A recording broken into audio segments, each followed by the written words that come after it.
start the code. So if we have the molecule of ethane, I built the molecule here. See if I can show you, make sure that you can see. Like,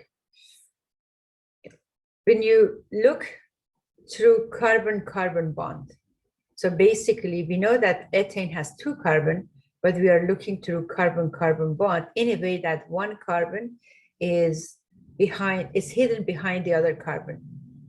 Now, when we rotate this, I mean, you can see that at this position, I purposely put 2 red colors so I could see the change in the distance as I'm rotating. And I'm carbon-carbon single bond. So there's a carbon-carbon single bond and I'm rotating. So as I rotated,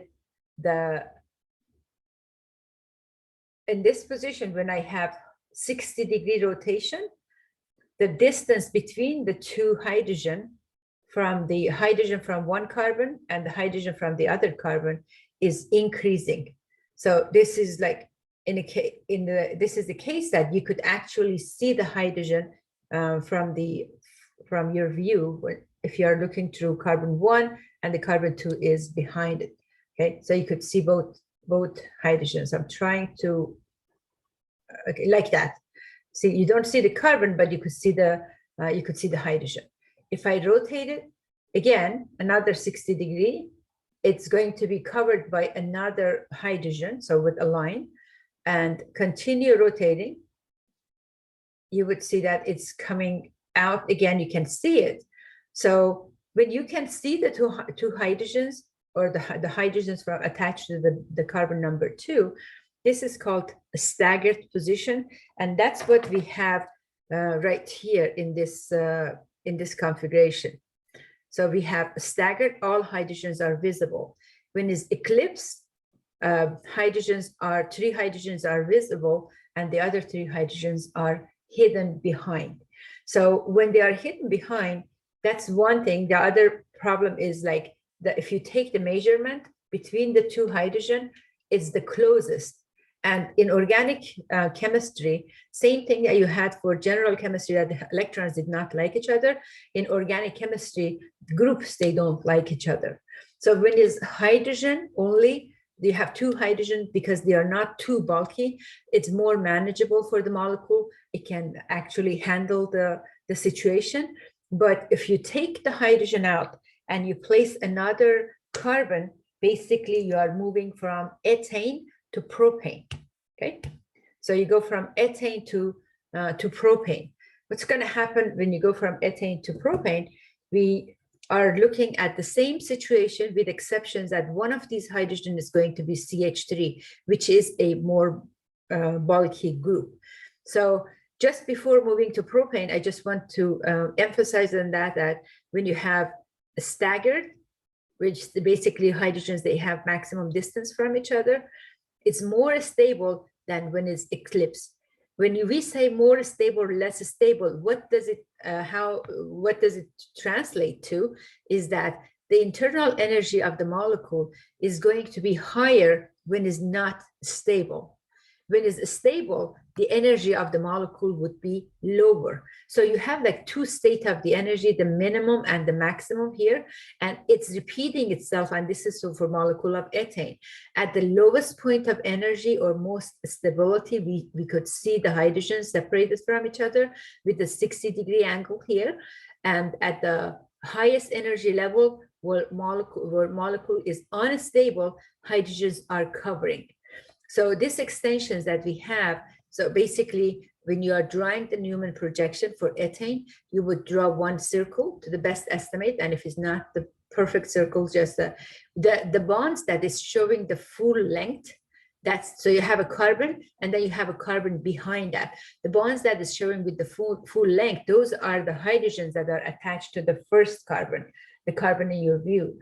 If it's showing like half length, or it's showing that it starts from the edge of the circle, that is the hydrogen behind it. So you could have the hydrogen and these hydrogens basically overlapping. This is for the staggered position. So I'm sorry, for the eclipse position, which they are covering each other. Sorry for that mistake.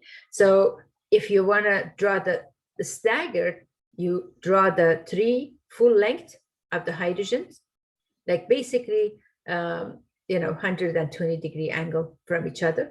And then for the staggered, you have the other hydrogens behind, attached to the carbon in the back. You would only see the half length or extended from the edge of the circular, route that you have here. So if you have your hydrogens and the hydrogens to attach to carbon 2, and these are your hydrogens attached to carbon 1, they are separated. They are as far as possible from each other, and that makes the molecule more stable. But if you move to the next molecule, which is propane, how this is going to change? Can you tell me how this diagram is going to change, since you probably and hopefully you have watched the video already and you read the chapter? So how would this change? How many different positions are you going to have? You can use the chat, or you could use the mic to answer the question. How would it be different if I go from ethane to propane? Basically, I removed one hydrogen and I placed a CH3 group in there. Now, when I'm rotating, what will happen now? Or how is different from before? There's going to be more positions. Okay, very good. Any other thoughts? Anyone else? So if I have you see the carbon 2 is behind carbon 1, and this is my carbon 3 here. So if I rotate carbon 1 or along the carbon 1 and carbon 2 single bond rotation, see that it's the same thing happening. It's covered, it's showing eclipse, staggered, eclipse, staggered. So you have 2 positions, eclipse and staggered, eclipse and staggered. The only difference is here that before you had eclipse between 2 hydrogens. Now you have eclipse between 1 hydrogen and 1 methyl group. So when it's eclipse, your methyl group is hindered by the hydrogen, or the hydrogen is hindered by the methyl group, not another hydrogen. So the fact that the greater the larger the size of these groups are, is going to make the molecule more uncomfortable when they get too close to one another. That's the only, that's basically only difference. So if you look at these numerical value, I think it can help you. What's the energy difference between eclipse and staggered? Here is a 2.9 kilocalorie per mole. This is for ethane when you are dealing with hydrogen hindering each other.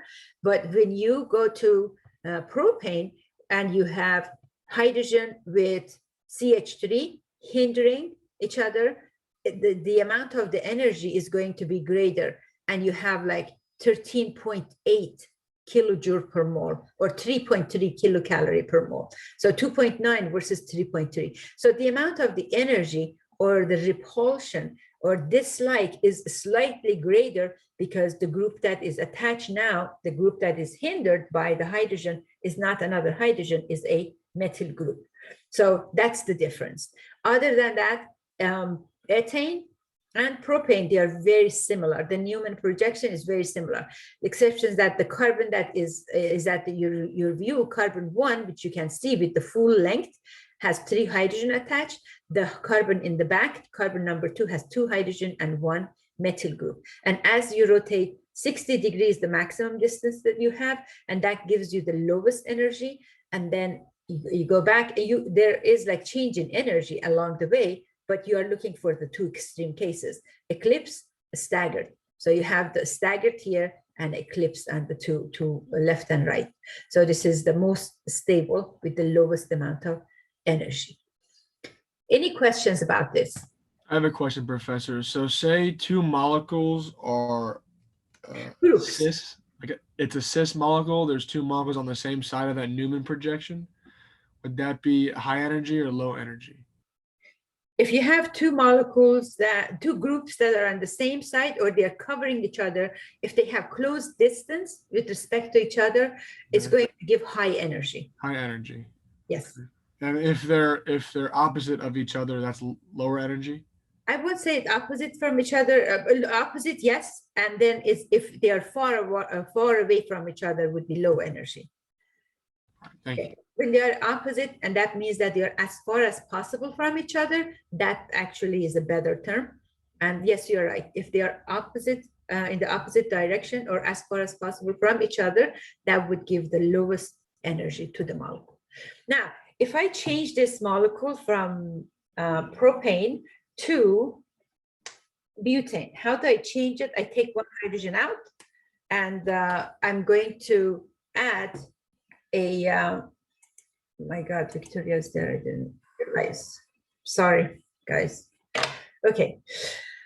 So now I have butane. Okay, you could already see from the model, it's very similar to what you have there. You could see that the two methyl groups are too close to one another. They are on their way, actually. If I try to rotate them, they hit each other. And this makes the molecule very unstable. So this situation, where you have the two methyl groups very close to one another, that situation is actually called a totally eclipse. That means you have two methyl groups facing each other. So in this case, I'm going to look through carbon 2 and carbon 3. So I hold the molecule in a position that you could look through carbon 2, carbon 3 is behind that. What is attached to carbon 2 is 2 hydrogen and 1 methyl group. What's attached to carbon 3 is 2 hydrogen and 1 methyl group in the back. So yeah, as I start rotating around carbon-carbon bond, that is between carbon 2 and carbon 3. So you would start seeing this rotation, and you could see the methyl group in the back. I have to just position throughout the video, so it's easier to see. So you could see that it's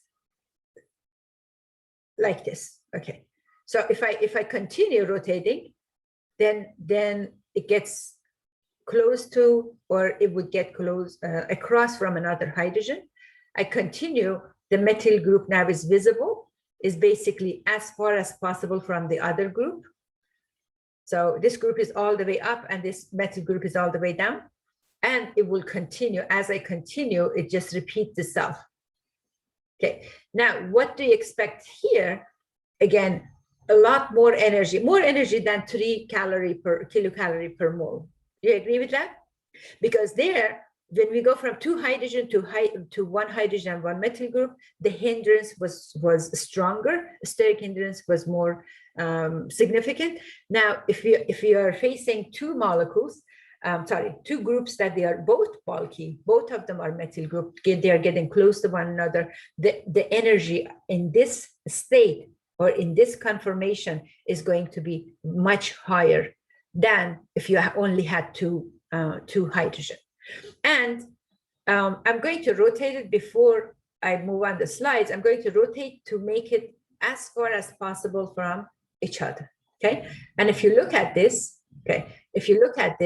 you look at the position of the black carbons, you see it's going up, down. And so far, you have always seen this structure in the books that they are drawing the alkane molecule that has more than like 2 carbon. They draw it in a zigzag position. The zigzag position that you put your carbons is basically the most stable configuration, because every 2 consecutive groups, they are in the furthest possible distance from each other. So do you see this? That if you take these 2 carbon as carbon 2 and carbon 3, then your methyl group up, methyl group down, they are as far as possible from each other. And if I rotate this and I bring it up, this is as close as possible to each other. So we have like a totally eclipse, and then we have anti.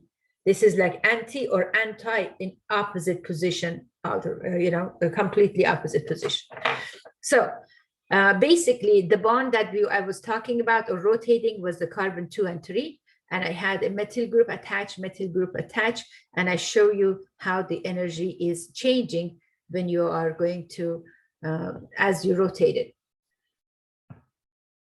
So if you go from totally eclipse, that is this position that you have totally eclipse, okay? You go from totally eclipse and you start moving the methyl group along the carbon-carbon bond.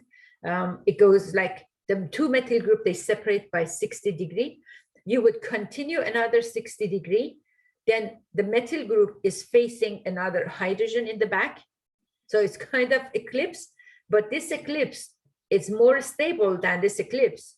The eclipse that you have two methyl group facing each other is totally eclipse. Total eclipse is has the highest energy. And then when is like you see that with the 60-degree angle, you have a staggered, but staggered in this position is going to be slightly different from the other staggered because you still have the methyl groups that they are distant from each other. But when you have, then you have like eclipse. This eclipse, when you have methyl group facing hydrogen, that would be this eclipse here, methyl group facing hydrogen. And then you move it further, you get the two methyl group as far as possible from each other. And then you continue this, okay? You would continue, it's going to repeat itself. It's going to repeat itself. Which one would have the lowest energy or the most stable from A to E or F? Which one would have the lowest energy from the structure, not from the writing? What do you think? Which one would have the lowest energy? Which one would be the most stable? E. And because the methyl groups are as far as possible from each other. The problem is that methyl group being close to one another, and that makes the molecule unstable. But if you have this position like A, the methyl groups are as close as possible to each other, and that's the least stable. And D is the most stable. Professor, Yes. wouldn't you agree that diagram D is an anti-conformation? This is the anti-conformation, exactly. Very and good. B and F would be a Gooch conformation. Is that correct? B and F. B and F, those are Gooch conformation. Yes. All right. Okay. All right. Good. Yes. So we have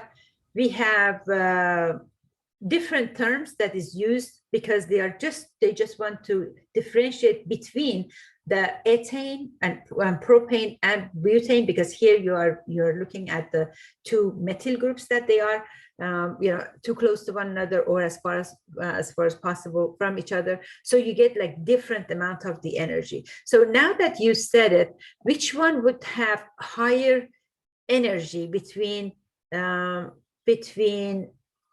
E and F? Which one is, what do you think, between E and F, which one would have higher energy? F, because the molecules are 60 degrees from each other compared to 120. So is this like more stable? F is more stable than E or less stable? I'm only talking about these two. F is less stable. Okay, but F, they are not staggered. You see, you don't have coverage of the hydrogens and the hydrogens. They are far away from each other. And for E, you have hindrance between the hydrogen metal interaction, and here you have hydrogen. So let's look at the diagram, the amount of the energy, okay. And maybe you're right. And Professor, so we're only analyzing from hydrogen to the methyl, not methyl to methyl. Both conditions. You have hydrogen, methyl, and then methyl. When you have methyl is the greatest and more significantly affected, and that would make the A and the least stable one. And because of that, here you have the most stable for D. Most stable, A would be least stable, and then you have these two like in between. Still staggered, which is B and F. Correct. Is staggered, and the E is eclipse. is not totally eclipsed, but still is eclipsed. Eclipse, which is why it's high in energy and less stable. Yes. Okay.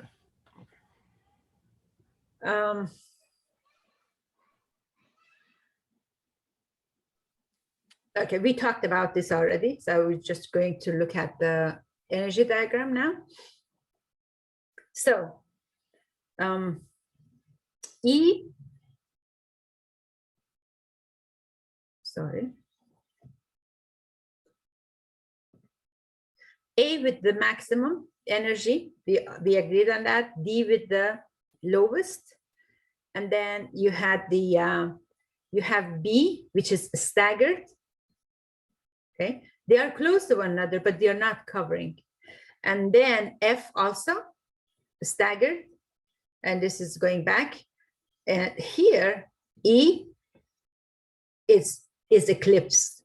So this is eclipsed. You have the hydrogen-hydrogen interaction, hydrogen-metal interaction, two of them. So it's going to have higher energy than E. E would have higher energy than F, sorry. I just want to make sure I understand. So Sure. the eclipse have more energy but are less stable, and the staggered has less energy but are more stable? Yes. Okay, thank you. You know, the whole idea of this, and you will get some question on the quiz and the exam about that, it's just at the end of the day to learn why people draw the alkane molecule like this in a zigzag position. Because that gives the further or maximum distance between the two consecutive groups. Like, so if you take every two carbon, you bring this up in eclipse position, like you could have drawn it like a boat, but these two, they are very close to one another. But if you take it to this position, which is anti, is going to have the most stability, and that's why they draw this the way that they draw, like in zigzag position. But to just come up with that conclusion, you have some learning curve that you have to just pay attention to amount of the energy. And the energy that we have here, 4.5, where you have two metal group facing each other. Remember, we had 2.9 with two hydrogen facing, and then we had 3.3 when you had the hydrogen and the metal group, and 4.5 when you have your two metal group are eclipsing each other or covering each other, or they are very close to one another. The bulkier the group, then the eclipse of that is going to make the molecule less stable. So this is not good, because this is called the totally eclipse. But the anti, where you have the maximum distance, that is going to be the most stable. So it depends on we are looking for the most stable, or you're basically looking for totally eclipse. So we have 4 different names for these. We have totally eclipse, and then we have anti. So totally eclipse has the highest energy, anti has the lowest energy or most stability. Then you have eclipse and Gooch. So eclipse has more energy than staggered. Okay? Staggered for butane is called Gooch. So they don't want to call it the same staggered as ethane, because here you have still metal groups that they are, you know, within the 60-degree angle from each other. Okay. If you don't have questions, I'm moving to cycloalkane. For the cycloalkane, we want to look at the general formula for cycloalkane is a CnH2n. For alkane, we had CnH2n plus 2, but when you have like a head and a tail, carbon is bonding together, then you are saving basically 2 hydrogen. At the end of the day, you are looking for number of bonds for each carbon. That must be 4 bonds. If bond of carbon to another carbon satisfies 1 bond for each carbon, then you don't need the 2 extra electron. So if you know that you have a saturated hydrocarbon, but the formula is C6H12, that cannot be hexane, because for hexane, you must have 14 hydrogens. This must be a cyclohexane. So the general formula for cycloalkane is a CnH2n. The first family member is going to be cyclopropane, because we cannot have cyclic, shape with 2 carbon. Then it's cyclobutane. We have cyclopentane, cyclohexane, and cycloheptane. Cyclohexane and cyclopentane are the most stable cycloalkane. What makes these the others unstable is the deviation of the bond angle from what is expected to be. So what is the angle inside a triangle? Each of these angles, what's the value? A triangle, you add 60. Up all 60, right? 60. 60 times 3, that's 180. For a triangle, the total angles are, sum of the angles are 180. So because these are equal, it's going to be each one 60. What is the hybridization for carbon, right? This carbon here. What's the hybridization for this carbon? How do you determine the hybridization? We learned that in previous chapter. Is going to be SP. Hold on. SP3. SP3. So what is the bond angle for SP3? Expected bond angle is 109.5, right? So we expect this bond angle to be 109.5, but in reality, or actually in this molecule, is dropped down to 60. So has been forced to 60 degree. So this is called like angle strain. The molecule is not stable because it's under a lot of pressure. It's like you are, walking straight, and then somehow you are forced to change your angle like by 60 degree, and you have to just bend down and walk like that. It's going to put a lot of pressure in your back. So when we look at this angle strain here, the greater the deviation is, the more problem is, or the higher the angle strain is going to be. So from 109 to 60 degree. What is that situation for cyclobutane? Can you tell me what would be the change?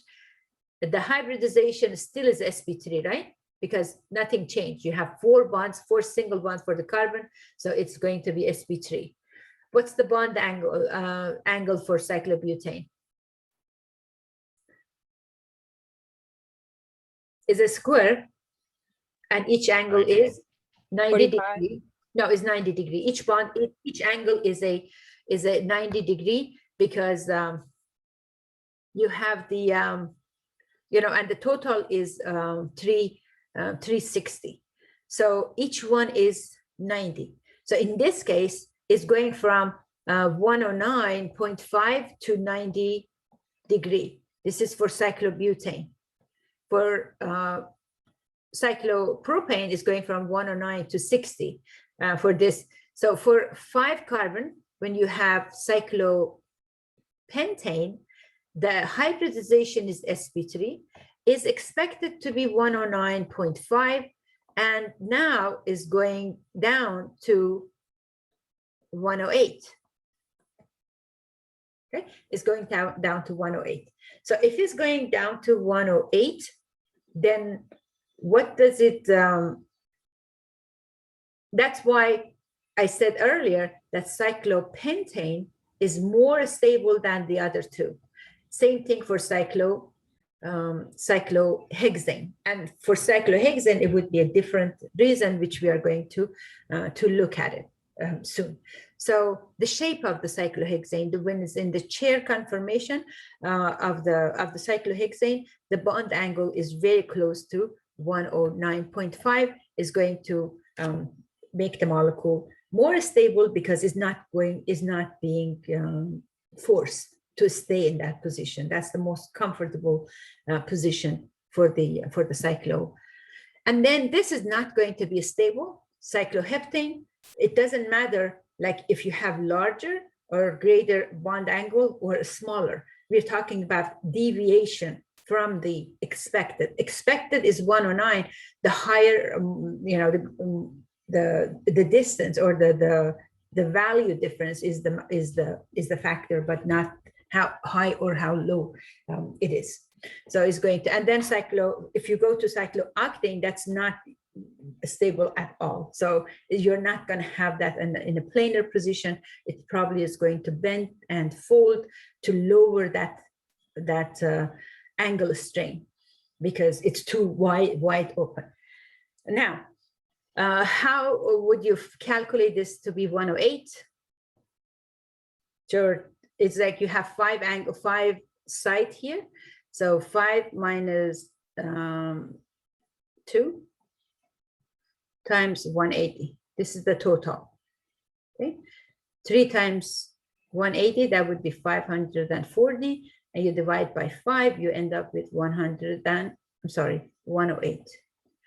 Now for this triangle, you have 3 minus 2. So this is like a formula I learned in a math class.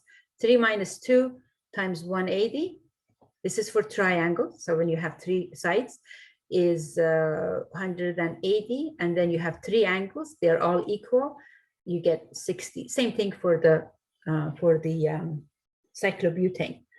So you end up with 360 divided by 4, you get 90 degrees. So anyway, we are talking about deviation, angle, strain, and which one is the most stable. The most stable one, which you need to know for organic too, a lot of this is like when cyclization reaction actually you are going to deal with is the cyclopentane and cyclohexane. Those are the most stable ones. Okay, nomenclature of cycloalkane are very similar to nomenclature of the alkane, with exceptions that you are going to use the prefix of cyclo because it is a cyclic system. If you have 2 carbon as the branch and 5 carbon as a cyclic system, the 5 carbon is going to be made major part of the molecule. So you are going to name this as a major part of the molecule and you take this as a branch. Now, if you have a cyclic system that is attached to a carbon chain that is 1, 2, 3, 4, 5, 6 carbon, and here you have 5, then your molecule is going to be named as a hexane with a cyclopentyl attached to it. So priority goes with the highest, longest carbon chain, basically. Priority goes with the longest carbon chain. So we have cyclopentane, and then if it's one branch only, you just name the branch ethyl cyclopentane. If you have 2 branches, you give the number 1 to one of the branches, and then you have to move in a direction, either clockwise or counterclockwise, in a way that the other branch takes the lowest possible number. So you would have 1, 2, 3, 4. So we have 3, 1 and 3. So just like open chain, you would give the location of the branches first. If you have 2 like term, you are going to combine it with the numbers. First, you have 1 and 3, you separate it by comma. Then you would use a dash line to separate the number from the letter. Because it's 2 methyl group, you would use dimethyl. And this part of the molecule is cyclohexane. You don't have to use any symbol to separate letters from each other. You just separate the numbers from the letter and then numbers from each other using a comma. Okay. Questions?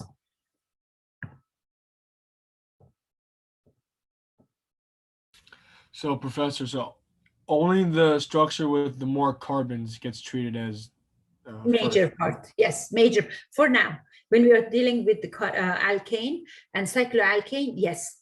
When we go to higher order, like other functional group, let's say if you have alcohol, even if it's just 1 carbon alcohol, then the other piece is alkane or alkyl group. The other piece, regardless of the size, becomes the branch.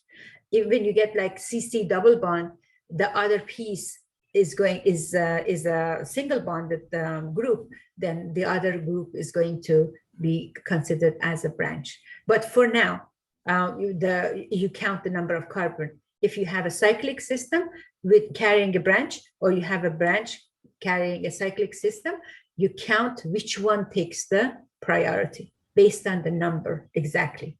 You're right. Okay. All right, cool. Thank you. Okay. So when you have, for the cycloalkane, we have the term of cis and trans. The term for the cycloalkane, cycloalkane, we have, since the cyclic system is assumed to be planar, so it's just one plane. Now the groups can be above the plane or below, higher or lower than the plane of the cyclic system. And if we have two possible positions, up or down, then we can use the term cis and trans. For same situation for alkene, when you have two groups or same groups on the same side, is called cis. And then if the groups are like groups, they are on the opposite side of the carbon-carbon double bond, is called trans. Same thing is happening here. And for the cyclic system, sometimes they just draw like a dash line. And if it's dash line, unless it's pointed properly, you don't know that is going to be up or down. So let's say if we have this cyclic system, with the example I show you, you have this and this, CH3 and CH3. So we don't know if it's going up or down. It's not given, detailed information is not given.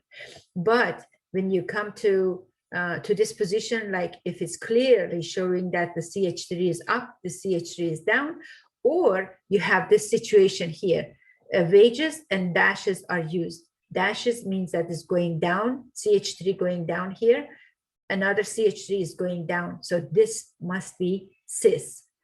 And if you are using dash line, if it's not given like this angle here, then if they don't draw both groups on the same side with just the dash line, you can predict, or you can find out what does it actually mean. The groups are pointing up or down. So if it's a question, you will get proper structure, okay, in any exam or any quiz. If it's not the question, is it cis or trans, they might just give like general formula for it. So is this cis or trans? What you need to know is that if they are both pointing the same way up, or one is up, one is down. So you look at the shape of the bond, the wedges and the dashes and the wedges that you have, that means opposite side. So opposite side means trans, and same side means cis. So you have 1,2-dimethyl cyclohexane, but since it's given this info with you, the extra information is provided to you, you must include the term of cis. If they just give you this structure, just this one, okay, just this one, you have no way of knowing is this cis or trans. So for this one, 1,2-dimethyl cyclohexane is proper. But if they indicate that both of them are going same side, then you must use the term cis here.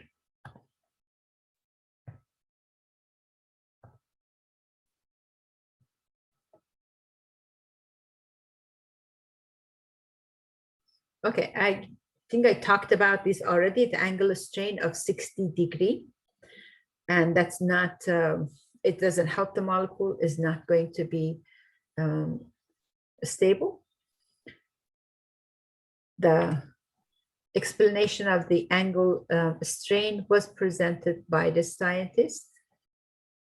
So a Bayer strain or angle strain, I call it like angle strain. It's but it's coming from the contribution of scientists, Bayer. So cyclopropane we talked about. Unless you have question, I don't want to spend too much time in this. On the prior slides, we were talking about like the bond angles of the cyclo, propane, butane, pentane, hexane, all that. At what point did the bond angles get to 109? Close to 109? No, there was a certain one that you said that couldn't work, right? The cyclopentane is 108, and cyclohexane in a chair conformation is very close to 109, and that makes the 5 Yes. very more stable. And then But- you said the cyclooctane didn't. Oh, didn't work. cyclooctane, I said it doesn't stay planar, so we cannot, with the calculation, even you calculate it, it's going to be a large number value for the angle, and it's not going, the molecule is not going to stay flat. It's not going to be planar. And if it is not planar, it's going to move in a position, just like cyclohexane, to lower that angle strain because it's too far off from 109. So Okay. after anything after 6 carbon is not going to be stable. And Anything it's after not going to- 6. yes, after 6. Yes. Okay. So the other ones before 6 will not experience angle strain? 3 and 4, yes, would experience huge angle strain. So anything after 6, in terms of being too large, anything before 5 is going to be too small. Okay. So And 6 too is the small perfect. doesn't work, and too big doesn't work, too large doesn't work. 5 and 6 member ring is the most stable one. Gotcha. Okay, perfect. Okay, so we talked about this angle already, 90 degree from 109, 19 degree, 19.5 degree compression, basically, is the deviation from what is expected. So it makes the cyclobutane not stable, stable structure. For cyclopentane, often it folds itself to like an open envelope. And with that structure as the open envelope, like one side is like flipping up, it gives, it reduces even that 1 degree of difference that is going to be kind of worked in, and it's trying making the molecule more stable. So the preferred structure for the cyclopentane is like if you have one of these carbon at the higher level, and the other 4 would be at the lower level. So you have like an envelope shape. And that when it's in this position, then you also get the benefit of that. It would be the distance between the hydrogens. So you get like eclipse hydrogens. If you have them all flat, they're all facing each other. But when it goes to like this envelope shape, you are lowering also the hydrogen strain. So the hydrogens are going to be further away from each other. That's another benefit too. Okay, next one is chair conformation. The chair conformation for a molecule, for a cyclohexane, I built the molecule for you. I don't know which one it works better for you. You can tell me. I don't have to spend the time really to build the molecule and show you if it doesn't work. But I built this molecule is the chair conformation for cyclohexane. If you look at the chair conformation, 4 carbons are in the same level. 1 is lower like a footrest, and 1 is up like a headrest. So that's like your chair conformation there. Okay, the chair conformation. Okay, this way for the chair conformation. Now, when you have the chair conformation, 6 of these hydrogens are going to be, the position of the hydrogens, 6 of them, is going to be parallel to the axis of this, the molecule or the plane of the molecule, and they are known as the axial bond. Okay, 3 of them are up. So we have a hydrogen 1 up, axial. Second one is down. So it alternates. 1 up, 1 down. The next one, hydrogen axial, is up. And then it alternates. The next one, hydrogen axial down, hydrogen axial up, down, and up. Each carbon has 2 hydrogens. So you get that part. It's a C6H12. So each carbon takes 2 hydrogens.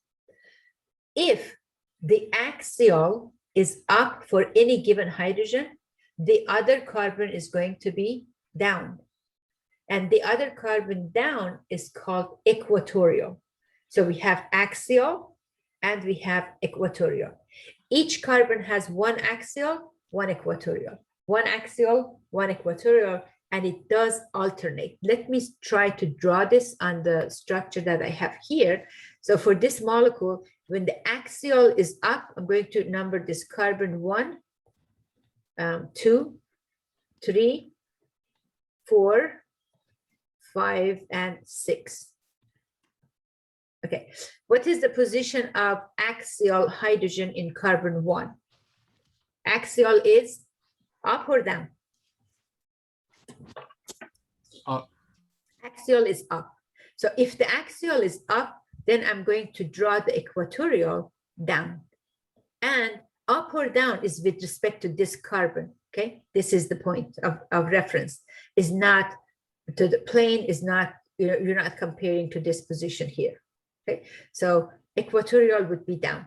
For carbon number 2, it alternates axial, which is the red color, it goes down. What happens to equatorial? It goes up, right?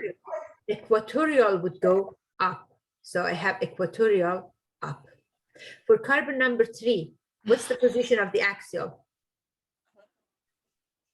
Up. Up, and equatorial is going to be down. For carbon 4, axial is down, equatorial is going to be up. Carbon 5, axial up, equatorial down. Carbon 6, axial is down, equatorial is up. Okay, so for every carbon you have 2 bonds. One is axial position, the other one is equatorial position, and they alternate. If carbon 1 has equatorial down, carbon 2 has equatorial up. When cyclohexane is in the chair conformation, there is a 1-3 interaction or 1-5. So it depends on you go clockwise or counterclockwise, you have like a 1-3. That is the poles that you have here. These hydrogens, they don't like each other because they consider to be very close to one another. If you change this hydrogen with a bulky group, that makes the situation better or worse? Makes it worse, right? Makes it worse. So if we have one group only, the group, it's for the better stability of the molecule, that one group must be in the equatorial position, because if it's in the axial position, it's going to make the molecule unstable. So we try to make the molecule more stable by bringing that one group to the equatorial position. So if you have only one group, that group must be in the equatorial position. If you have 2 groups, let's say you have CH3 and you have a CH2CH3.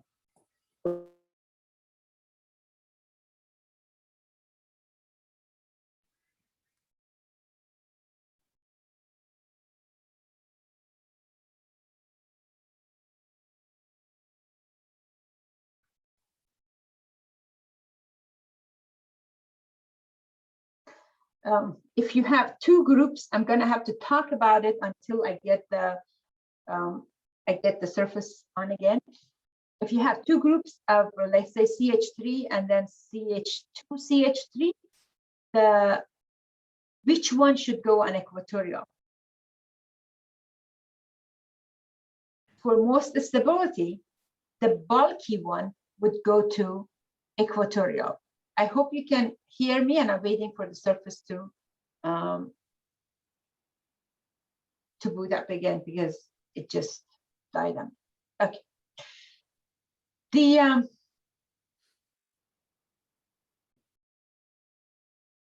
So this has to be, the bulky group must be in equatorial position. So we already know this is equatorial. If this is carbon 1, 2, and 3, if equatorial is down for 3, then equatorial is going to be up for the neighbor. So equatorial is going to be up here. So that would be equatorial. For carbon 2, equatorial is down. For carbon 3, equatorial is up. What is going down then is axial. So this is axial. Equatorial going down in carbon 2 because we chose for the most stability. So what is going up on carbon 1, it must be equatorial, because if carbon 2 equatorial is going down, for carbon 1 equatorial is going up. So basically you have to look for the one starting point, and that is the ethyl group that you have there, and then know the position. If the axial is up, equatorial is down. If the axial is down, equatorial is up, and it does alternate. So this is equatorial, axial, axial, down, equatorial, up, axial, up, equatorial, down, and it does alternate. If you have only one branch for stability, it should go to equatorial position. If you have more than one branch, you look for, does it say cis or trans? Does it give you the group, and the bulky group must go to equatorial?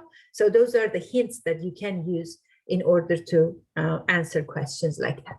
So the bulky group should go to equatorial all the time then, usually. If the question is asking for most stable configuration, Stable. yes. Or Okay. if it says low energy, yes. Okay. All right. Thank you. I have a question. So Sure. for if we try to draw the figure in the chair position, would number 2 then, that one's down? That equatorial, the bulky group? The bulky group is down. See the dashes that you are using, that means it's going down. If it's a solid triangle, that means that it's coming up. They are the opposite side. Let me show you a better drawing.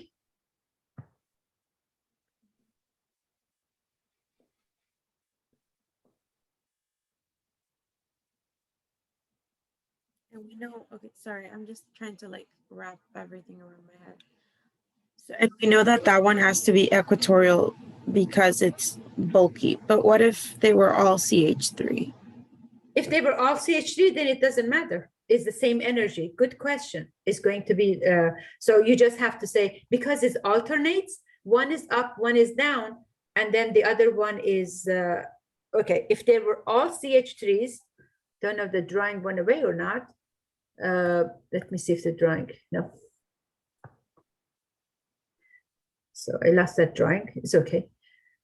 So if you have all of them CH3, then it doesn't matter. You want more number of equatorials, less number of axial. So you want to, you prefer to have 2 equatorial and 1 axial anyway. Right? Does it make sense?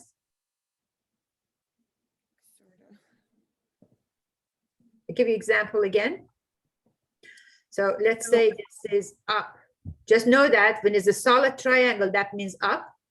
And then this one is also up. Okay. So you say that you have all CH3s. How do you know is equatorial or axial? And then this one is down, CH3. So if this is equatorial, and up, okay, if it's equatorial and up, then this one is up, so cannot be equatorial, because equatorial for this one is going to be down. This is axial. And then this would be also axial. So if you take this equatorial, then both of these is going to be axial. But if you take this one equatorial, okay, if you take that equatorial, is coming up, the equatorial there is going to go down, but axial is coming up, so that becomes axial, and this one becomes equatorial. So we just pick one and then go along with whether they're Yes. up and down. Okay. Uh-huh. Okay. If you have 2 consecutives or 2 adjacent, that they are 1 up, 1 down, pick those 2 as equatorial and then move from there. It's easier.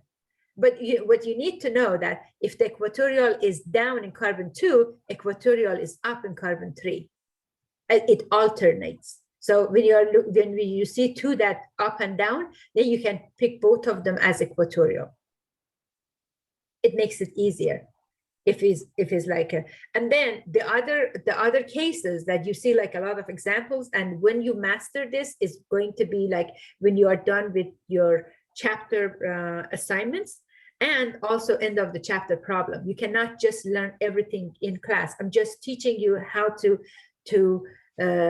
predict like what is like the basic of the cyclohexane. It has 2 hydrogen in every carbon. One of them is axial, one is equatorial. If the axial is up, equatorial is going to be down on that carbon.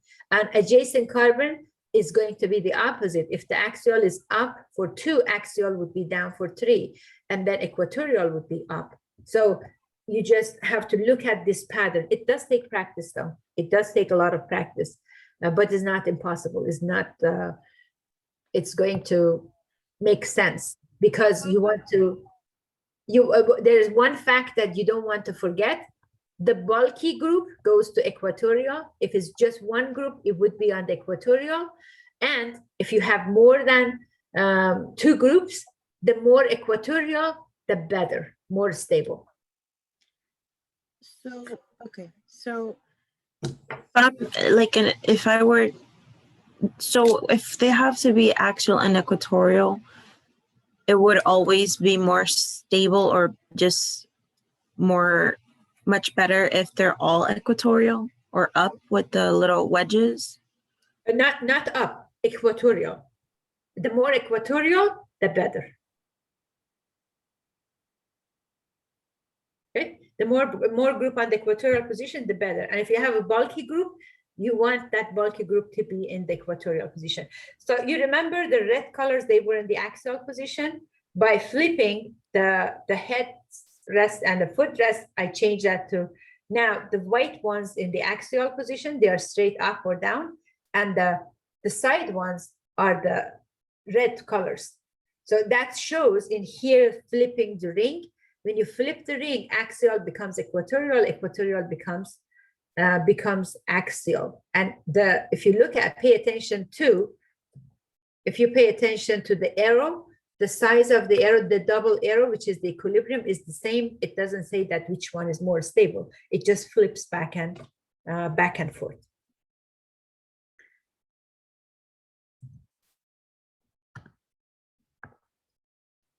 Okay. So in order for a chair conformation to go from one configuration to another configuration, when you have the, let's say, I'm going to call this red color to become axial, and then this position, it has to first open, or it has to go to half a chair first. When it's in the half a chair, it has a lot of strain, because these 2 groups, the hydrogens, they get very close to one another. And as they get very close to one another, it basically gives a lot of energy. And then you can change it back to, then it goes back to the other chair. So the reason this half a chair has high energy is because of the steric hindrance, or the hydrogens, they get too close to one another. So we just have to look at that. When then if you have a boat, the half a chair even has higher energy compared to boat, because when you have the boat conformation, in the boat conformation, you have your flagpoles, and the flagpoles is the carbon 1 and 4. They get very close to one another, and it makes the molecule unstable. So chair conformation, the most stable. Half a chair is the least stable, and then you have both in between. What makes it more stable or less stable, if there is no branch on it, is just how close the hydrogens are from to each other. So one more time, this is just labeled as the axial equatorial. The green colors are equatorial and the red color are axial. It's showing very similar to the model that I have here. So you get to see one more time, for carbon 1, axial is up, equatorial is down. For carbon 2, axial is down, equatorial is up. And if you every time you move from slide to another slide, if you repeat this to yourself as many times as I do, you get it. There's no really, it's not very complex. These are, it takes time just to enhance or to strengthen your visual, your 3D vision, but it's not hard, especially when I would like move you a bit like step by step up to the to understanding the structures for cyclohexane. You start with one carbon first and say that carbon has one axial and one equatorial. Then you go to the next carbon. If the axial is up, equatorial is going to be down. For every carbon, on adjacent carbon, it just alternates. And hopefully you get it before your exam. Okay.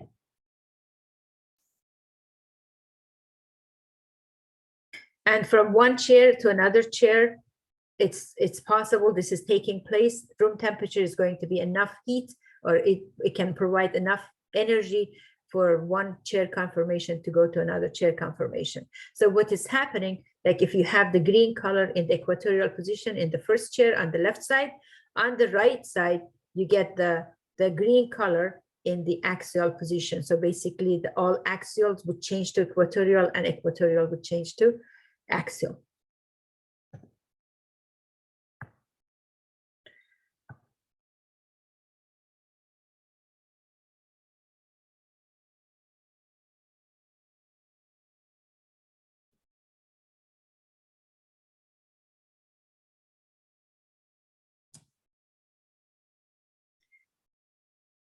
So when you're dealing with the Newman projections and all that, you don't have to draw this, but just to understand that when you have like half a chair, the carbon 3 and carbon 5, it gets very close to one another, and that makes it very unstable until it goes back to the other chair position.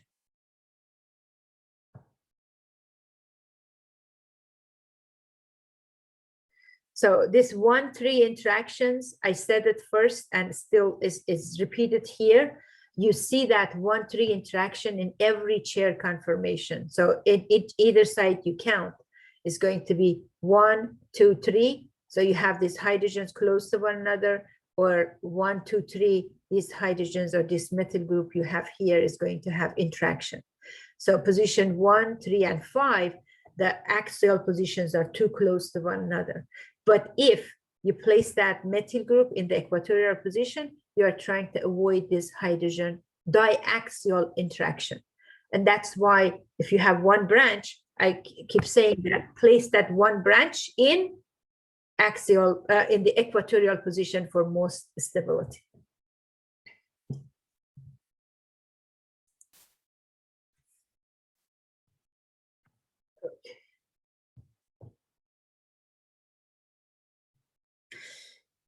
Questions?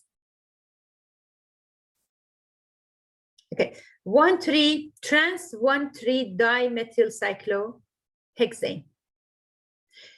If it's trans 1,3, would both of them be on axial position, or both of them would be on the equatorial position? Or one of each? That's another thing that you have to imagine. One of each, right? One of each. And what makes it one of each? Because is a 1,3. So for 1,3, if if axial is up for 1, axial would be down for 2, axial would be up for 3. So if you have diaxial, it's going to be cis, not trans. So you pay attention to the name first. If it says trans, that means one has to be up and the other one has to be down. Then what you do, you put the first one, you say one of the methyl group, I'm going to put in equatorial position because I want to make sure that that is in equatorial position, and I'm going to call that carbon number 1. This is an equatorial position. Then you cannot put anything carbon 2 because the other methyl group is going to carbon 3. You know that this equatorial is down in carbon 1, then you say, okay, equatorial is up for carbon 2, and equatorial is down in carbon number 3. So this is the equatorial here position, and this is the equatorial up. Now, if you try to place the other methyl group in equatorial position, what would be wrong? The name? It would The be name, cis. because then it's going to be cis. Thank you very much. That's the name is going to be wrong, because equatorial down for carbon 1, equatorial up for carbon 2, equatorial is down for carbon 3. And if both equatorial are down and you put both CH3 in the equatorial position, then it's not going to be trans, it's going to be cis. So you have to place it in the axial position. So then you have one axial and one equatorial. And if you flip it, say, I'm going to change this to equatorial to make it more stable, then your equatorial is up, carbon 1, equatorial is down for carbon 2, then if the equatorial is going to be down for carbon 2, equatorial would be up for carbon number 3. So you must put the other one in the axial position. So if it's a trans, 1, 3, one axial, one equatorial. If it's 1, 3 cis, then both of them equatorial. You get it? If it's cis, both of them would be an equatorial for better stability.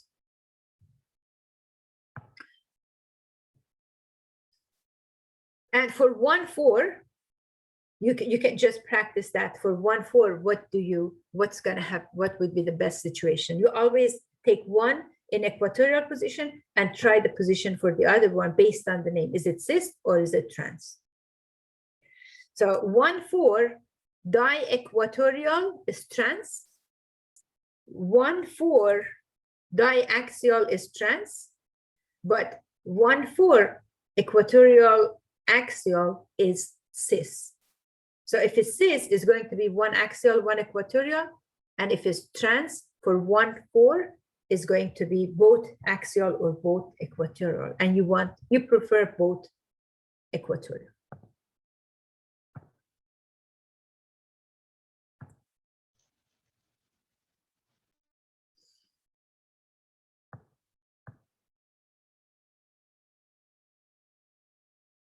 We already talked about all this, and I'm not just skipping. I don't want to repeat same thing over and over.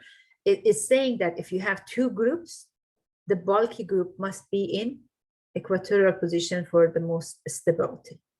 Okay, if it goes to the axial position, it's possible, but is less stable. You see this arrow for the equilibrium? It's more stable on this side where the bulky group is in equatorial position. So basically, the size of the arrow is explaining or is indicating that if the bulky group is in equatorial, your molecule is going to be more stable, because molecules like to be more stable at all the time. So they are going to take the position that they are more stable.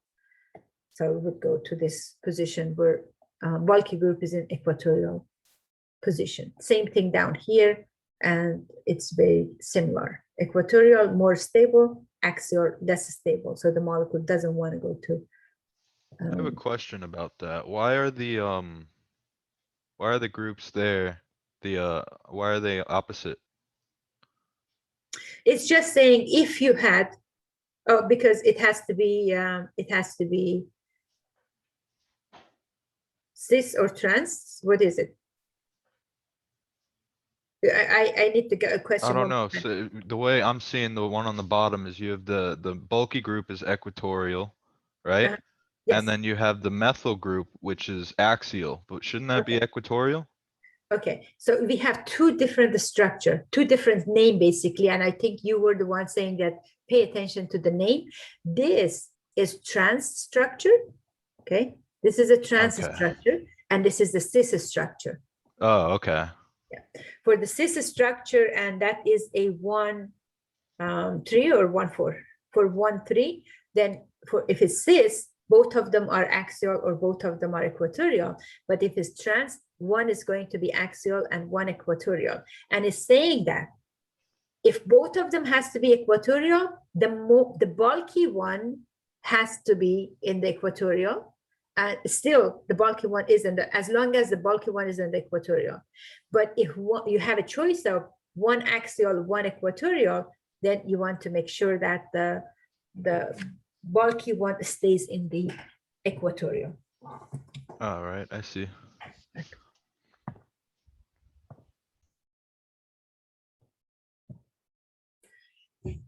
Okay.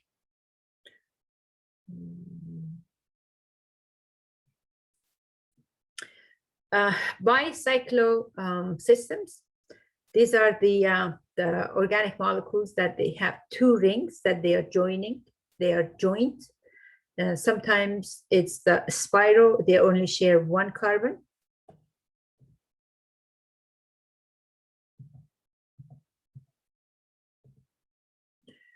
They only share one carbon for spirocyclic, and they share two carbon for bridge and for fuse. For bridged, you have bridgehead. These are your bridgehead, and you have a carbon in between the bridgeheads. So it's called bridge. So you actually see the bridge here. But for fuse, there is no carbon between the bridgeheads. So the bridgeheads are the only one that being shared, and there is no carbon in between.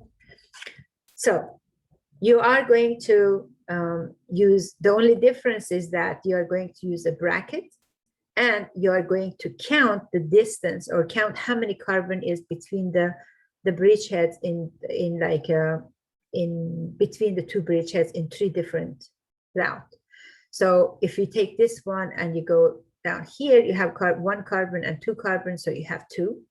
I'm going to put it here, two. And then we are looking for this bridgehead. From this bridgehead to other bridgehead, there's one carbon here, there's one. And then if you go this route, you have one carbon and one carbon before you get to the other bridgehead, that's two. So when you have 2, 1, and 2, you are going to place that in descending order, and you separate by a dot. So it's going to be 2.2.1. This indicates that between the bridgeheads, one side has 2 carbon, one side, the other side has 2 carbon, and one has 1 carbon. And you count the total number of carbons, and that would be the name, but you have to, just the same way that you have to say cyclohexane, here you have to use the word bicyclo. So when you say bicyclo, that means that you have a bicyclo that is forming, you know, the molecule with these carbons in between the bridgeheads. So naming is kind of easy, but to go from name to the structure, you have to practice. The total number of carbons, so you start from one bridgehead and you say that's carbon 1, and you cannot count twice, and make sure you number it 2, 3, 4. Then you continue with the other longest carbon, right? So you start from 1, you go from the for longest route to the next bridgehead, and then continue with the longest route. So you have 4, 5, 6, and then 7. So you have 7 carbon is going to be heptane. When you come to fused one, you count the number of carbons. You have 1, 2, 3, and 4. So we have 4 carbon. 1, 2, 3, and 4 other 4 carbon. Between the bridgeheads in the center, there is no carbon, so that would be 0. The bracket would take 4.4.0. And if you see this 0 here, that means that this is a fused structure. So you would, yes. So you don't count those 2 in the middle? Those aren't carbons in the middle? Which carbon? So this is the carbon, right? 1, 2, 3, 4, 5, 6, 7, 8, 9, and 10. I have 10 carbon in total. No, I'm saying the 4.4.0. It's not 4.4.2. You don't count it if it doesn't seem like it's coming outside of it. That would be for this structure. Here, there is no carbon between carbon 1 and 6. Do you see any carbon? 1 and 6. Yeah, 1 and 6. Yeah, 1 No. and 6. Oh, between them, no. between them. So that's what it indicates. There is no carbon between 1 and 6 in Okay. the middle. I On got the right side, you have 4 carbon. On the left side, you have 4 carbon. But in the middle, in the bridge, there is no carbon. That's why it's called actually fused, is Okay. attached. These two are attached. I got it. But Okay. for this structure, if I change the color maybe, for this structure, you have 2 carbon on this side, you have 2 carbon on the left side, and you have 1 carbon between the 2 bridgeheads. I get you. Okay. So you would say bicyclo, and then you would indicate how many carbons are from bridgehead to bridgehead. And then you would say decane, because that's that represents the 10 carbon. If you say a spiral, is understood that it's just 1 carbon is shared. You only have to count how many carbon you have on each side. So 1, 2, 3, 4 on this side, and 1, 2, 3, 4 on the other side. So when you say a spiral, is indicating that there's only 1 carbon there. And when you are counting carbon, don't forget to count this, because if you're going to count, it would be 1, 2, 3, 4, 5, and you cannot say the 6 because you already put 1 there. 6 goes here, 6, 7, 8, and 9. Because if you don't put the number, you're kind of tempted to count that twice. You don't want to do that. Professor, so what would a question ask if it wanted to count? Okay, you are given the structure, Okay. and then is going to ask you what is the name for this compound. Okay. You could be given the structure, and then it says what type of bicyclic system this is, and the choices could be a spiral, and then bridged or fused. Okay. Just to recognize it. Got it. Or give the name, what the name is. Or a name can be given to you, and then which of these structures matches the name. You do not get too many questions, but you need to just have an idea, even if you get one of them. For the numbers, does it matter which one we put first, like Okay, the right or the left side? You always start with the 1 bridgehead, okay? And then you have to, why is doing this? And then you are going to go with the longest chain to the next bridgehead. The examples that we had on the other one had the same number, so it didn't matter. But in this case, if you start from this bridgehead here, then the choice is to go to the left or to go right. You have to go to right. So it's 1, 2, 3. Why you have to go to the right? Because you have more carbon, it takes priority. So it would be 4. And then you go to the next carbon that you have 5, 6, 7, and then you would say 8 for the remaining. Thank you. You're welcome. Okay, I'm done with this chapter. There are a couple of examples that you can practice on your own. Quick question, does Okay. For this example, to name, if this example is given to you and you want to name it, the first thing you want to do, you want to open the brackets and the parentheses, okay? So the CH3 is going to stay, this CH, and then you know that you have to open these because it's 2. You have 2 things up there. And then you have a carbon and a carbon. To this carbon, 3 methyl group is attached. So 3 methyl group is attached here. We already learned about this last class. This is a T-butyl, right? T-butyl group. And then this one is also T-butyl group. But when you open it, right after you open it, you want to start the steps in naming or nomenclature using Iapac rule. Find the longest carbon chain and then decide on the branches. So for the longest carbon chain, you want to start from the side that you get more branches. So you can, it doesn't matter which of these methyl group you start, because it's going to go, this would be carbon 2 anyway, right? So 1, 2, 3, 4, or instead of that, I think if you go here, it would be 4. But I see here, if I go down, I get more numbers. You're 5, right? Yes, I'm not going to go right. I'm going down, and it's going to be 4 and 5. 5. So when I reach to 4, then I have to look other directions. See, when there is like intersections, you have to look which one is the shortcut. But in naming, when you reach the intersection, you have to look what's the long way. So we are looking for the longest carbon chain. So when I got here, I looked this side, I looked down, and I found that this side is going to be longer. I came here. Then I stopped here, said, which way should I go? Should I go to this carbon or the one on the left or top? Then there is no difference. Since there is no difference, then I can pick any one of them. So I have 5 carbon in the carbon chain. Anything that did not take a number, now it becomes a branch. So I have a methyl group. Correct. And I have a methyl group,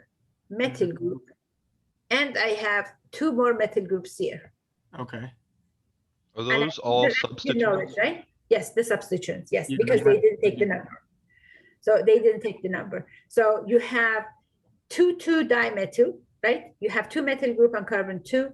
You have a methyl group on carbon number 3. You have 2 methyl groups on carbon number 4. 4. 4. Okay. So you just have to, so first thing is just to open the brackets and show the connection. So what this means that to this carbon CH, 2 groups of T-butyl have been attached. Okay. And the name for that would be, where would you start with the name? Would you start with the branch, or do you? Well, they are all methyl groups, so it doesn't matter like which methyl group you put first, right? So like you have to just start with the numbers. It's going to be like 2,2. 2,2. Right? Where's the second 2 coming from? Oh, because there's 2. Because there's two methyl groups on number 2. On number 2, and then you can't say 2-dimethyl. You can't say that. We still have to continue. We have more methyl groups. It's not dimethyl. Oh, I get it. We have tetra or penta. We have to count how many methyl groups we have. Okay. So then you have a methyl group on carbon number 3, but it's just 1 methyl group. Then you go to carbon 4, and how many methyl groups you have there? 2. So you put 2 4s. Okay.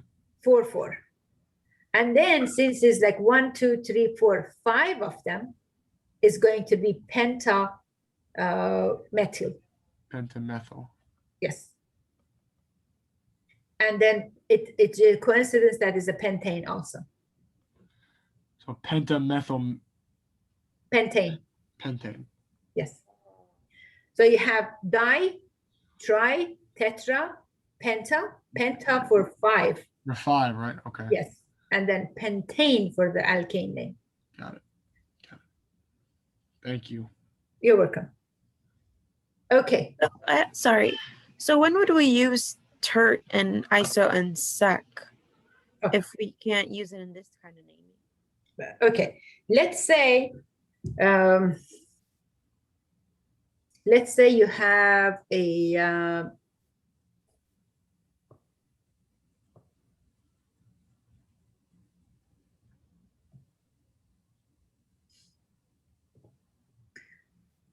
let's say you have a group.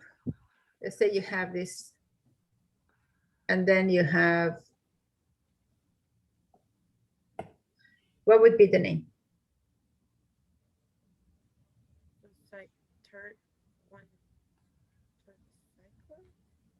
So here you have 6 carbon in the ring, and you have 3 carbon in the open chain. This takes the priority, so your molecule is going to be cyclohexane, but this part is going to be branch. Then you have to find the name for that branch. What's the name for that branch? Is the isopropyl. Isopropyl, and then it's cyclohexane. I thought ISO was 2, Professor. ISO's 3. Isopropyl. Like a Y. Yes, like a Y. Yes. Her is the one that looks like a little fork. Like 3 prongs from the.